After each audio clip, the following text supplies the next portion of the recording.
All right, got a video here I'm going to play for. It's about a minute long. It's a street interview with a 44-year-old woman. So let's play this and react to it. At 44, have you ever been married before? Yes. How long? 14 years. 14 years married. Well, I was with him. We were married for like 10. I'm actually still technically married. But we broke up 5 years ago. So what's it like going back into the world now as a single woman? It's fucking crazy. What makes you say that? Because men are, there's a lot of liars. Like most of the good people or the good guys are like taken and gone. So now you have to filter through the leftovers. What kind of men do you think are going for you? Definitely younger guys want like a sugar mama. That's definitely happening. There's older guys that want, what's the word, like a trophy? And then there's kind of, I think, a lack of guys in my age group. But my question is, why throw a marriage away after so long? Well, I didn't throw it away. I tried. I tried to make it work. It didn't work. What was the detriment in the relationship that caused you to step away? It was abusive, emotionally, psychologically, and physically. So I had to step away. All right, so why throw away a marriage? And in this case, she's got more stories than Walt Disney, for being honest. You hear this a lot nowadays, and it's difficult to know what to believe because it's always going back to abuse. It always seems to go back to he was abusive. He was financially abusive. He was emotionally abusive. He was physically abusive.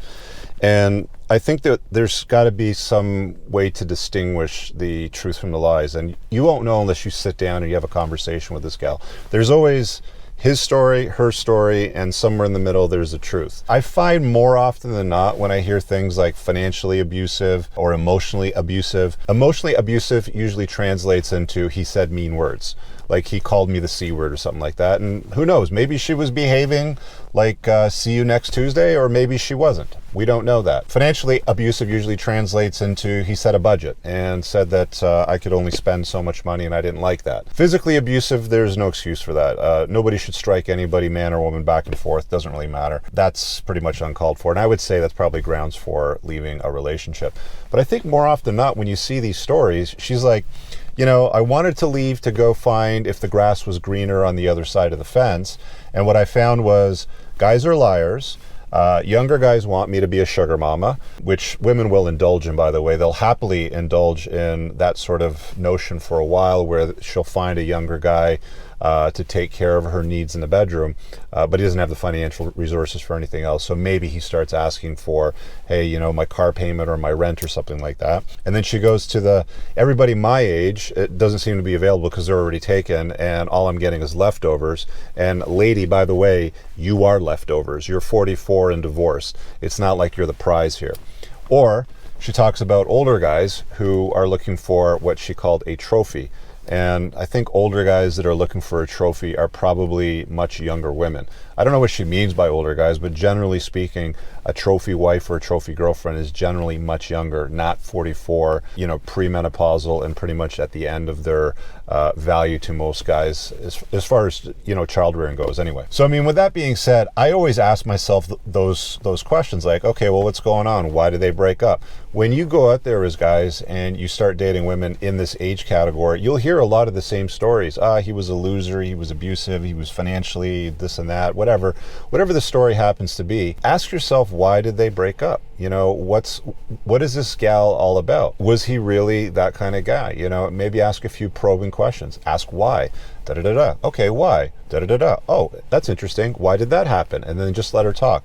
Usually, if you just ask questions, shut your mouth and use your ears in the ratio that you've been given, 2-to-1, and just listen to what she has to say, you'll learn quite a bit about her, especially if you've been out having a good time and there's a wobbly pop or two that's involved. It tends to lower inhibitions and she'll just tell you everything that you want to hear. So I think you know, for guys, you know, the lesson here is if you're dating women that are in their 40s, they're talking about divorce, you know, there's no good men out there. There's either liars or cheaters, or they're looking for trophies or sugar mamas or whatever. You're not dealing with the best that's out there. If you're a top shelf guy, if you're successful, you're competent, you're good looking, you're in good shape, you've got the capacity for violence, you know, all the things that I talk about in my book, The Unplugged Alpha, you won't be dealing with something like that, which is essentially leftovers for a top shelf guy. You will deal with something younger.